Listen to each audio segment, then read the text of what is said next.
Hi, my name is Spike Brave, and in this tutorial I'd like to talk about the Inner Sphere home of the Faction tab of MechWarrior Online. So in this video, which will be a little bit longer because this allows us to access all of our stuff about community warfare, I will be showing you how to use the Inner Sphere homepage. This is where you'll go if you want to participate in community warfare, and the Inner Sphere home is really where all the guts of this takes place. So this will be a bigger video, and we'll just talk about the different things that we can do. So first, let's talk about the planet fighter up there in the right-hand corner. This will show us what planets are currently available to drop on. So these 4 planets with the red plus next to them are available for attack, and as we mouse over them, we can see that it says that. And then the ones with the blue shield are planets that need to be defended. So if I were to attack satellites here, I would drop against people who had selected it to defend. And if I go out to Radistat and drop to defend it, I will be playing against players who have opted to attack it. So that's how that works. What we can do is click on a planet to see its available information. So we'll click on that. Actually, before we do that, because it changes the interface just slightly, let's talk about this faction chat. This faction chat will allow you to talk to other players in your faction. As you can see, Mark Oxford here says that he needs 2 at this planet, and he thinks it should be a quick drop. So I could type back in here and say, no thanks, we should go attack whatever, or defend something, or we could communicate. This would be very useful if there were large units playing right now and they were coordinating full 12-man drops to attack and defend different planets to really take decisive action against enemies and capture and or defend territory, but that's what that's for. If you are interested in a player, we can come to his name and left click on it, or I'm sorry, I know you can do this. Right click on it, but you gotta be lined up a little bit better.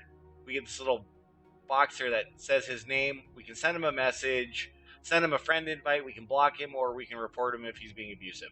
So that's the faction chat stuff. So let's talk about attacking a planet. So let's click on the first planet here and see what happens. So we get some information about the planet, so how many attacker wins there are. Since I clicked on a planet that was an attacker, here's the history of the battles that have occurred on this planet. So it looks like Clan Ghost Bear here defended it, and this was the unit name here of the unit that was defending it. We have a little bit of detailed information. We can go to the queue and see information about the queue. So how many groups are in queue, how many people are going to attack and defend queue, and you can see there's nothing going on here. So if I were actually wanting to drop in a match, I would not do this. Here's our dropship range. We can have at least 160 tons of mech that we bring, up to 240, and we'll talk about that when we get to the box that says dropship right underneath this. That's your mechs that you're bringing with you to fight. So we'll talk about that in detail once we're done talking about the planet information box up here. We get some information about the contract on the right there, and then how many loyalty points that we get for completing the contract, and how many C-bills. Now, this is a bonus on top of whatever you earn during the match. At the end of the match, you'll see a screen very similar to what you see when you're playing in the solo group queue that breaks down your performance for things like attacking enemy mechs and destroying them, or doing spotting assists, or things like that. And those things will also earn you loyalty points, experience points, and C-bills as well. So this is just on top of whatever you earn during the match. That button in the corner that says attack, that's what launches the match. So let's go look at the planet information if we're defending. So we will go here. We'll see the same information. Oh, I forgot to mention that they do let you know what unit is currently occupying it. It is Clan Wolf and it's MS. Do not remember what that stands for. They're a bigger unit though. But as you can see, the planet history here is they attacked it and captured it. No detailed information on this planet yet. Queue info remains the same, contract stuff, and of course our loyalty points and C-bills again. We click defend, we launch a match. we will do that here shortly, but first let's talk about our dropship, and that's this right here. Actually, I want to back out before I talk about your dropship and let you know there's a couple ways to interact with the map. As you saw, I was clicking on the planets. This is the way I prefer to interact with the map, but it's not the only way, and I almost forgot to show you the other way. What you can do is use these controls that are listed out here at the bottom, so move, zoom, and rotate, so I can move the map by holding the right mouse and move right mouse button and moving the map around that way. I can zoom in by using my scroll wheel, and I can rotate it by clicking my left mouse button and rotating the map. Now, if you want to, what you can do is, if we look very carefully at the map here, we can see these flashing planets, and these are the currently contested planets. So these are the planets from this list. I can scroll into one. So if I get real close, we can see what's going on here with all these different planets, and then we'll just keep zooming in and zooming in, and you can see it starting to look like when I just click on it, then I can click on the planet, and we're going to the exact same screen. I think it's way easier to interact with the planet finder. That's why I almost had forgotten to show you that, because scrolling in and moving around stuff just seems like a whole lot of effort for clicking on a planet. The other thing that will happen, and this will occur no matter where you're at in the UI, unless you're playing a match, then it doesn't occur, but where the faction chat box is located there on the bottom right hand corner, you may see another little pop-up that says a planet name and whether or not it needs attackers or defenders. If you click on that, it will take you right out to this screen. So what it will do is, if you're not currently doing anything with Community Warfare in a match or anything, it will say, hey, we need a player. You're a player that's eligible to drop in this match. Would you like to drop? You click on it, it takes you out here, and you can attack or defend that planet. So that's another way to get to this exact same screen. So these are the different ways to get to the planet information section, so you can prepare to attack or defend a planet. So let's talk about our dropship. In Community Warfare, we have a different style of game in which we can bring 4 mechs with us on a dropship. The match starts out by a dropship dropping us in our first mech. If and when that mech is destroyed, you'll have perhaps a short wait. Dropships come every 30 seconds. So once you're eligible for dropping on a dropship, you'll be loaded into your next mech on the dropship. It'll drop you onto the battlefield, and off you go. So you get 4 mechs for each drop. On your dropship box here, let's talk about that. So here's our dropship box. It says dropship, and then tonnage. Minimum 160 tons. And then it says your current weight of battle mechs, and then the maximum weight you can bring. So I have to bring at least 160 tons of battle mech with me. I currently have 230 tons, and at maximum I can bring 240 tons. So, just to reiterate that and be 100% clear, I can bring 4 mechs with me. They have to weigh at least 160 tons. They can weigh up to 240 tons, and those are the totals, and then we see our current weight. Now, these numbers do change slightly, so if you're playing this and these numbers are different, there's a couple things that go on. They balance drop weights against the factions, so it tends to be that the Inner Sphere can bring a little bit more weight. But they do balance that and tweak that by a few tons here and there, so keep that in mind, that these numbers may change, but that's what they mean, and those functions will always remain the same. You just may see different numbers based on stuff the devs have done for balance and or your faction. So that's how that works. So let's say we want to pick our 4 battle mechs. You can see the blue edit button there. If we click on that, we get a select accordion right here that's really similar to what we see in the Mech Lab, but without all the additional information. We have the accordion, and I'll close up my Timberwolves, and I can come in here and pick any of these battle mechs that I would like. So, well, unless they say invalid, I've been messing around with my Direwolves, and I've done something to them that makes them not ready to drop. I don't recall what that is, because I was messing around with them. So, but I couldn't take any of these Direwolves that say invalid, but I could take anything else as long as I fit within the minimum and maximum weights. So we have these 4 slots. So let's go Timberwolf is selected, so we see his thumbnail. Let's go replace him with a Summoner. So I click on Summoner B, and we see that now the Summoner B is in that slot. Move to the Stormcrow. Let's pick a Timberwolf, and we'll put the Timberwolf Prime in that slot. Now you see I'm getting a warning because I'm overweight. So what I'll do is I'll get rid of the Hellbringer, and I will bring my Ebon Jaguar Prime. Oh, that weighs the same. So let's look at our adders. And where is Kit Fox? Oh, Mistlinks. I know he's way lighter. So we will click on our Mistlinks.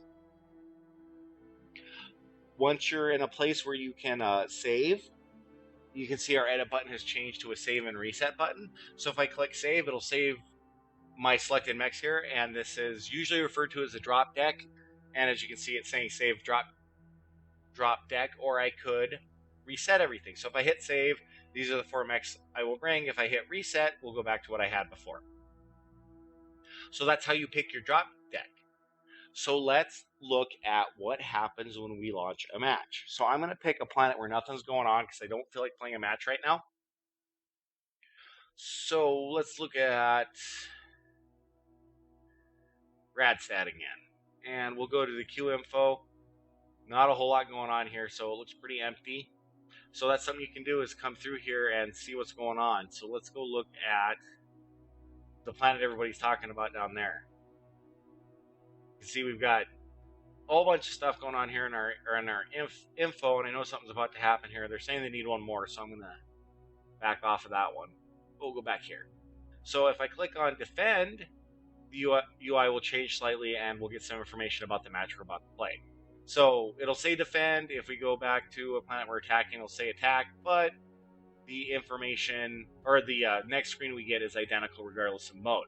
So click on that, and there we go. We get this screen. We maintain our planet info, we maintain info about our drop deck, and we can still edit it in the exact same way. Everything works the same on that. We have on the bottom right here this match chat or faction chat, so we can still look at the faction chat, or we could talk to the other players in the match. If we click on, or you don't have to click on anything, reset that, it's distracting me. We will see that if we mouse over the interface to type stuff in, so I could say hi to everybody that was in the match. Oh, it's not even letting me type in because there's nobody else here. But what we could do is we could say all team or Lance and just chat with those particular people by using this input box right here. And then on the top right here, we have information about the drop that's about to occur. So we're preparing for a drop. Here's a timer. Let me know how long I've been waiting. Here is some information. It says I'm waiting for team. I'm waiting for team members. Some other things this may say is that you're waiting for attackers or defenders, depending on if your team is full and you're waiting for the other team and what mode you're in. So if you're a defender like I am right now, it might say waiting for attackers because they're waiting for an enemy team to assemble for us to fight. So as you can see, we get the same information that we see during solo and group matches. We have our faction, which is, in my case, Smoke Jaguar. We have our little icon that we can select to let us know about our